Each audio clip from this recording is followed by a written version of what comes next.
लोकसभा चुनाव हो गए हैं जिसमें एनडीए को बहुमत मिला है। जल्द ही पीएम मोदी तीसरी बार शपथ लेंगे, तो वहीं अब कांग्रेस ने भी सेंचुरी लगा डाली है। कांग्रेस जो अभी तक 99 सीटों पर थी, वो अब पूरे 100 पर पहुंच गई है। ऐसा एक निर्दलीय विधायक के समर्थन देने के बाद हुआ, जिसके बाद कांग्रेस ने सेंचुरी लगा डाली है। दरअसल इस लोकसभा चुनाव में सीटों पर नजर डालें तो बीजेपी ने 240 सीटों पर जीत हासिल की, तो वहीं कांग्रेस ने 99 सीटें अपने नाम की। पर महाराष्ट्र की सांगली सीट से जीते निर्दलीय प्रत्याशी विशाल पाटिल ने कांग्रेस अध्यक्ष मल्लिकार्जुन खड़गे से मिलकर अपना समर्थन उन्हें दे दिया है। उन्होंने कांग्रेस अध्यक्ष को अपना समर्थन पत्र सौंपा।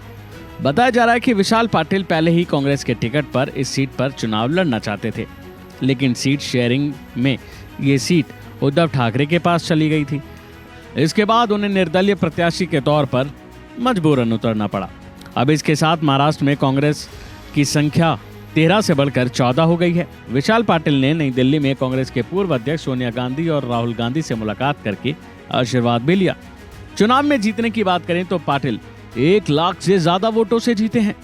उन्होंने सांगली सीट पर बीजेपी के मौजूदा सांसद संजय काका पाटिल को हराया है। शिवसेना यूबीटी ने इस सीट से महाराष्ट्र केसरी रह चुके चंद्रहार पाटिल को उतारा था। बता दें कि 2019 के चुनाव में विशाल पाटिल दूसरे नंबर पर थे। तब वह स्वाभिमानी शेतकानी संगठन से चुनाव लड़े थे। इस बार उन्हें पूरी उम्मीद थी, लेकिन जब कांग्रेस ने कोल्हापुर सीट ली तो उसे सांगली सीट उद्धव ठाकरे को देनी पड़ गई। विशाल पाटिल के समर्थन से महाराष्ट्र में कांग्रेस की ताकत अब और बढ़ गई है। हालांकि विशाल पाटिल के कांग्रेस को समर्थन देने पर उद्धव ठाकरे की अगुवाई वाली शिवसेना यूबीटी नाराज हो सकती है। अब बात करें महाराष्ट्र में कांग्रेस की, तो 17 सीटों पर चुनाव लड़कर 13 सीटों पर जीत मिली, जो कि 2019 के मुकाबले में बहुत अच्छा प्रदर्शन है। 2019 में पार्टी को सिर्फ 1 सीट मिली थी। ऐसे में पार्टी को महाराष्ट्र में सबसे ज्यादा फायदा हुआ है। तो वहीं दूसरी तरफ बीजेपी को सबसे ज्यादा नुकसान। बीजेपी के सांसदों की संख्या 23 से घटकर 9 पर आ गई है।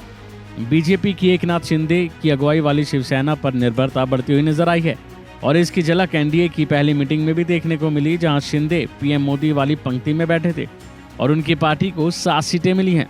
जाहिर है कि बीजेपी को उत्तर प्रदेश के बाद बड़ा झटका महाराष्ट्र से ही लगा है। बीजेपी को 48 में से 9 सीटें मिली, एकनाथ शिंदे को 7, अजित पवार की एनसीपी को केवल 1, कांग्रेस को 13 जो कि अब 14 हो चुकी है, और यूबीटी को 9 और एनसीपी शरद को 8 सीटें।